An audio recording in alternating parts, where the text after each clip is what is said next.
Saudações a todos. Esse é um vídeo convite que eu fiz para um projeto que eu começo hoje e que convido parentes, amigos, conhecidos e desconhecidos para me acompanhar nessa caminhada. Meu nome é Júlio, vem comigo. A minha proposta e projeto é meditarmos juntos a palavra de Deus, com uma linguagem simples, com entendimento e interesse que vão crescendo com o tempo. Só que para isso, vamos precisar de duas coisas, tá? Uma é desenvolver um relacionamento com o Espírito Santo e a outra é quebrar algumas barreiras. Bom, a respeito do relacionamento com o Espírito Santo, é preciso entender que o Espírito Santo é Deus. Ele é tão Deus quanto Deus Pai ou Deus Filho, Jesus Cristo. Eles três são um só. E ainda assim, três pessoas distintas, diferentes. Para quem é novo na fé e gostaria de conhecer mais sobre o Espírito Santo, eu recomendo muito o livro Bom Dia Espírito Santo, de Benny Hinn.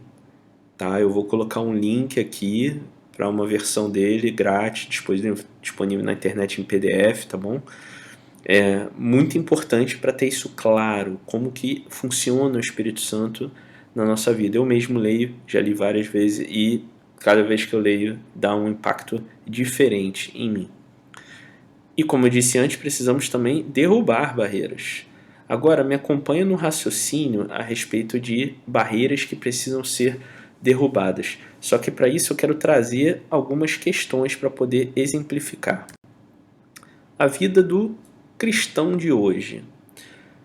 Eu vou dar aqui exemplos de problemas, tá? E eu quero começar com cristãos do dia de hoje, atuais.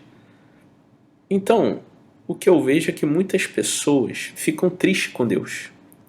E um dos principais motivos disso é porque acham que Deus não as ouve. É interessante, mas esse motivo, na verdade, ele é um motivo errado. Mas é geralmente usado como explicação. Quando eu pergunto, mas como assim Deus não te ouve? Aí a pessoa fala, Deus não me ouve porque eu não sou atendido. E a pessoa não para entender que podem ser outras coisas, como por exemplo, ela não ter capacidade de ouvir Deus. É isso mesmo, incapacidade de escutar Deus. E engraçado é que muitas pessoas não pensam do problema estar em si próprio, mas está em Deus. E por isso não sentem então essa incapacidade de ouvir a Deus. Óbvio, essa é uma coisa que muda naturalmente conforme o cristão vai buscando mais conhecimento.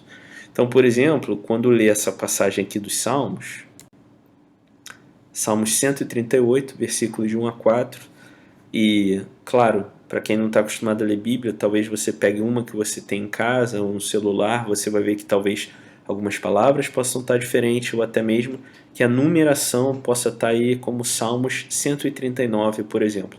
Isso tudo são diferenças que existem por algumas questões técnicas que eu não vou me aprofundar aqui. Aqui o principal é entender a questão de, mas será mesmo que Deus me ouve? Vamos lá, Salmos. Javé é o Senhor Deus, né? Versículo 1. Javé, tu me sondas e me conheces. Tu conheces o meu sentar e o meu levantar. De longe penetras o meu pensamento. Examinas o meu andar e o meu deitar. Meus caminhos todos são familiares a ti. A palavra ainda não me chegou à língua e tu, Javé, a conheces inteira. Então aqui é uma passagem lindíssima em que cristãos já familiarizados com essa palavra entendem, sim, Deus me escuta, tá aí, ó.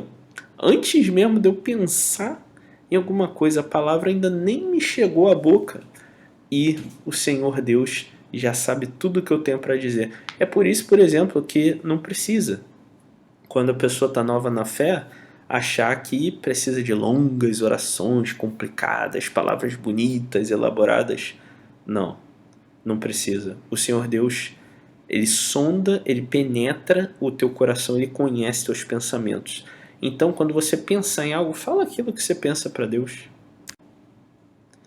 Primeiro eu falei de questões dos cristãos de hoje, agora eu quero dar uma rápida passada em questões que Moisés tinha, ele mesmo, Moisés lá do Antigo Testamento. Então, Moisés, muitos vão lembrar aí, né, é aquele indivíduo que liderou o povo judeu saindo do Egito, da onde eram escravos. Sim, ficaram no deserto 40 anos, mas tiveram muitas coisas ao redor disso. Vamos focar em Moisés aqui. Ele tinha problemas. Eu acabei de falar que os cristãos de hoje têm problemas. Moisés também teve. Só que interessante é que Moisés não teve os problemas que eu acabei de falar dos cristãos de hoje. Ele não teve um problema do tipo, eu não consigo falar com Deus ou Deus não me ouve. Não. Lá no livro do Êxodo, capítulo 3, vamos ver que isso já acontece muito facilmente quando Moisés está passando e vê aquela sarça pegando fogo, aquela árvore, né, pegando fogo, e ele chega perto para ver como que pega fogo e ela está ali de pé até agora, né? Ela não se consome, não queima, não carboniza. Então, quando ele chegou lá, Deus falou com ele. Então, essa comunicação aconteceu. Ele não teve esse problema. Os problemas dele, Moisés, eram outros.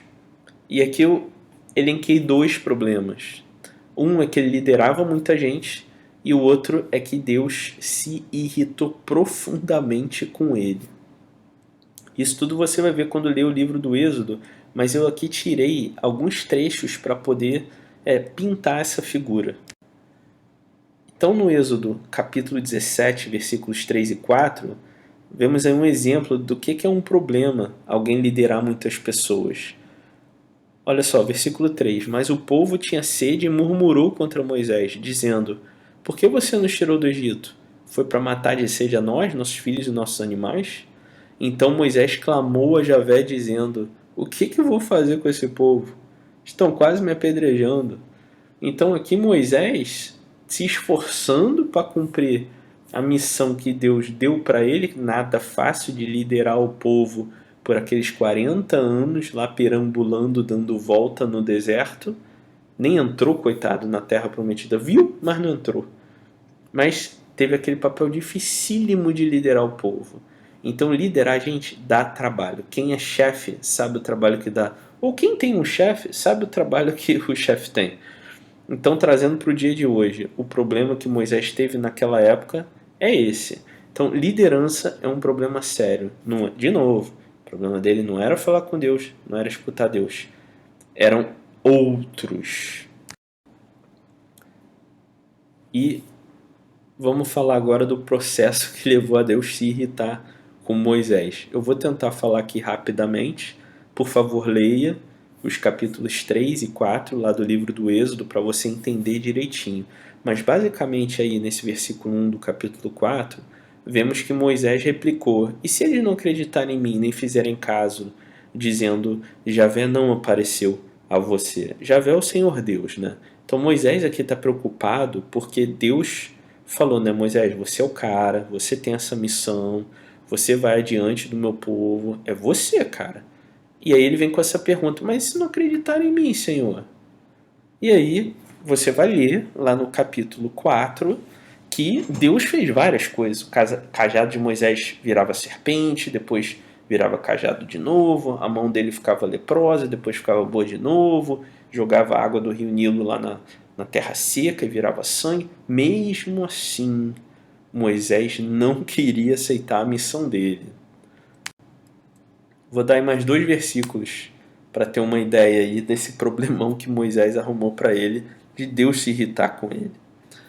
Então, versículo 10, ainda do capítulo 4, a gente vê que Moisés insistia com Deus, né? Agora, o problema não era se não acreditasse nele. Agora ele fica falando: mas Senhor, eu nem consigo falar direito. Ó, minha boca e minha língua são pesadas. Inclusive, muita gente acha que ele era gago por causa dessa frase aí no versículo 10. Ele estava arrumando desculpa, ele não queria cumprir a missão dele com Deus. E no versículo 13, imagina, depois de tudo isso, né, porque até em resposta a isso Deus falou, né, quando ele disse: eu nem consigo falar direito, minha boca e minha língua são pesadas. Deus falou em resposta a ele, pô, mas tem teu irmão Arão, pô, vai lá, o cara fala bem, ele prega no teu lugar. Mesmo Deus dando toda a solução para cada problema que Moisés elencava, Moisés arrumava alguma coisa. Até que por fim, versículo 13, Moisés ainda insistiu falando, não, meu Senhor, envia outra aí, envia outra pessoa. Moisés, versículo 3, Moisés porém insistiu, não, meu Senhor, envia o intermediário que quiseres. O que aconteceu? Claro, né? Deus tem paciência, né? A gente aprende aí que ele tem paciência, por quê? Porque ele acabou de perder com Moisés. Versículo 14, Javé ficou irritado com Moisés. Em algumas versões, Javé ficou irado. Você não tem seu irmão Arão, sabe que ele fala bem e tal. Bom, isso daí é só para ilustrar problemas que Moisés teve, que eram diferentes dos problemas que os cristãos de hoje têm. E por que eu quero passar por esses problemas? Porque a solução do problema de quem quer buscar Deus não tem a ver só com a escuta. Ter um relacionamento com Deus, confiar em Deus, vai muito além da escuta. Né? E esse é o ponto dessa conversa. O ponto aqui é a construção do relacionamento que gera isso tudo que eu falei: confiança, zelo, amor. E depois disso, então, é natural que o cristão passe a desejar o Espírito Santo. Porque é o Espírito Santo, lembra que ele é Deus, Espírito Santo, que está no meio de nós, desde que Jesus deixou o Espírito Santo conosco. E, né, estimulo aí para todo mundo que queira conhecer, ou talvez só lembrar, ler lá Atos dos Apóstolos capítulo 2 para poder relembrar o Pentecoste. Vai lá que tem mais detalhes. Mas eu quero aqui salientar alguns exemplos de coisas que acontecem com a intervenção do Espírito Santo.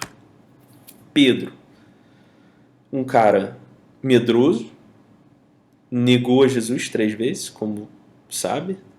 Muitas pessoas que já leram o Evangelho sabem disso. Mas esse é o cara que depois do Pentecoste converteu 3.000 pessoas na primeira pregação. E em outra, não muito depois, junto de João, converteram mais 5.000 pessoas. Outro exemplo de ação do Espírito Santo, Estevão. Estevão falava que era uma maravilha, evangelizava que era uma coisa. Foi martirizado, ou seja, morto por causa da fé e da palavra e do nome de Jesus. E essa morte dele funcionou praticamente como um fertilizante de fé no meio dos cristãos, que então fez com que eles se espalhassem por toda a região, muito além dela, Europa, Ásia, África. Um outro exemplo, Paulo. Lembra que eu acabei de falar de Estevão? Quando Estevão foi morto, apedrejado, quem é que estava adorando assistir aquilo? Paulo. Até então, Saulo, ele estava lá.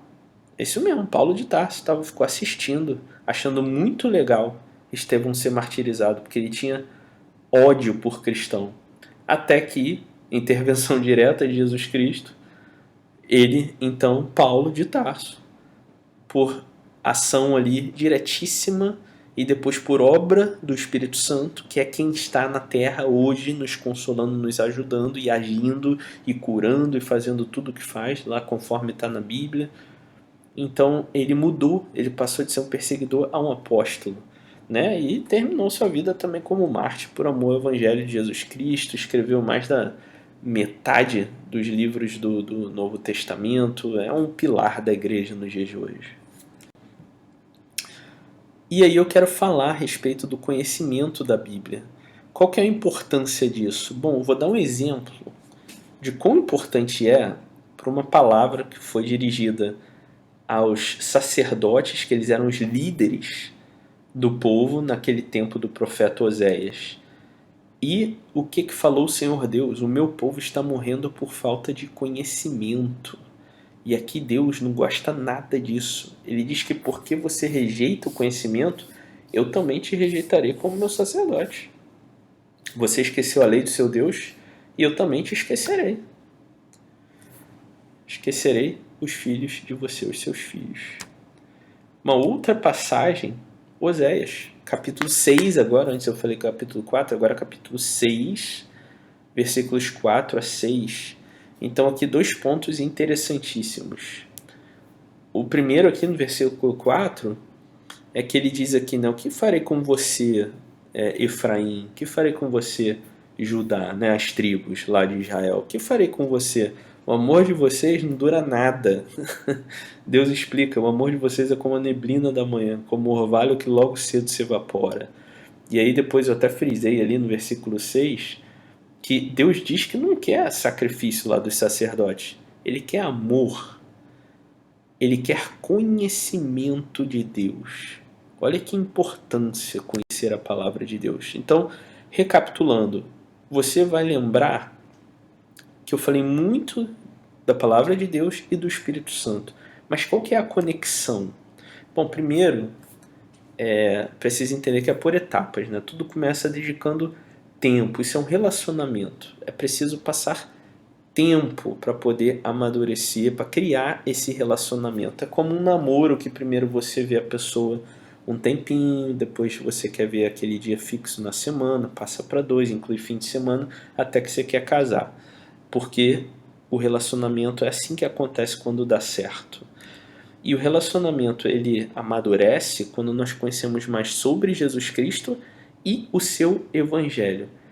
Mas a solidez mesmo acontece quando Jesus te batiza com o Espírito Santo e você nasce de novo, você vira uma nova pessoa. Então, qual que é a ligação da palavra de Deus com o Espírito Santo? É que a busca que nós queremos, né? De que se trata esse projeto aqui?